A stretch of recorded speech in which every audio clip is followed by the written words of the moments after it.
Hello guys, it's Joshua Hawes. As you can tell by the title, I'm going to do a review on episode 2 of the Star Wars The Bad Batch. It came out on Friday. I'm just getting over to now to recording it. I'm not sure when you'll get it, but you'll get it before episode 3.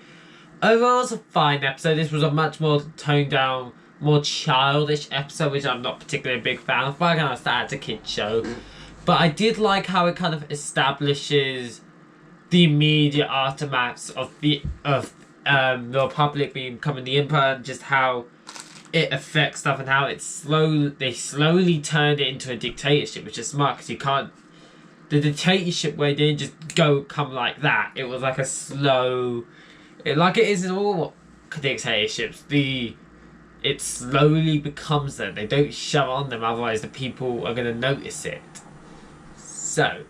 That's something I really like. So there won't be too much to talk about because this episode was half an hour, not a lot happened. Sorry about my phone, but the show basically starts with them going to this planet, which is, as women suspect, it is the planet where that clone trooper basically lives.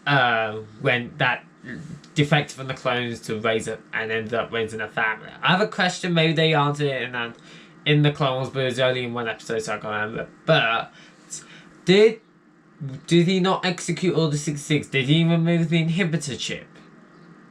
Because if he didn't, surely he would have executed Order 66 still, because he would have heard of it. So that's just a little something. But yeah, they go to this place. Apparently Captain Rex was there the day before, which I assume the next episode is going to involve going finding him. They agree that this family needs to leave before they find out stuff. And I gotta just say, it's very weird seeing these clones as bad guys, which is unfortunately the case, but it's just very weird in a good way. So, yeah, Omega, the child, who I think is someone quite big, and is going to somehow tie into Palpatine's big plan to cheat death, basically, with the cloning, as it kind of goes into episode 9.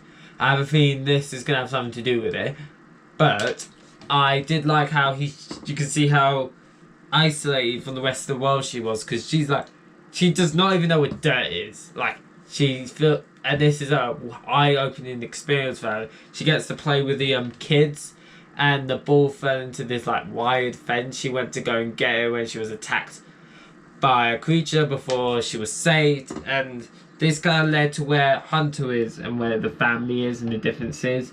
She gets mad at him like, what were you thinking? And that's Hunter does that, and the clone with his family just says, okay, it's not the other world, yada yada. I really like the dynamic between Hunter and Omega. There's something about it that just works for me. I can't tell you what it is, but it just works, which I think is great. So yeah, that's something I really liked. So that's just something I like. Yeah, they agree that they got to send them off, but as they were preparing for the shuttle, they find that you get Imperial credits and clearance codes, and there's a problem because he's a clone. He's gonna get noticed really quickly already. So, and especially with his old name and account. So they basically do a little sneaky mission to grab the files, and they do so successfully and give them to over. He got fired because he's prepared with the family to send Omega with them because he feels like they can give her the life that she deserves. I think it's she that deserves, and you can either just go on from there. I think that's what I'm trying to say. So a life that she deserves, that's happy, where she's safe, but she didn't want to go. She goes off to help the people as they try and make their escape, his friends as they try and make escape, and they're about to leave before Omega, they realise that Omega's run coming back to them, which means got to save him, put him on the ship. There's this really nice interaction between Hunter and Omega, and like, I can't make a decision. If you want to stay here, that's fine. And sorry, that was my headphones. So overall, this was a really good episode. It establishes the relationship between Omega and Hunter even more, because they have a weirdly great chemistry. And of course the other family goes off on their shuttle to escape. And that's kind of where the episode ends. I feel like the next episode they're gonna get into back with Captain Rex. I think they're gonna do a story of them trying to save clones. Like Crosshairs, I think Captain Rex's friends that we see him with, I forget the name of in Star Wars. Rebels out there gonna get saved. They have to. Like, we have to kind of get that link.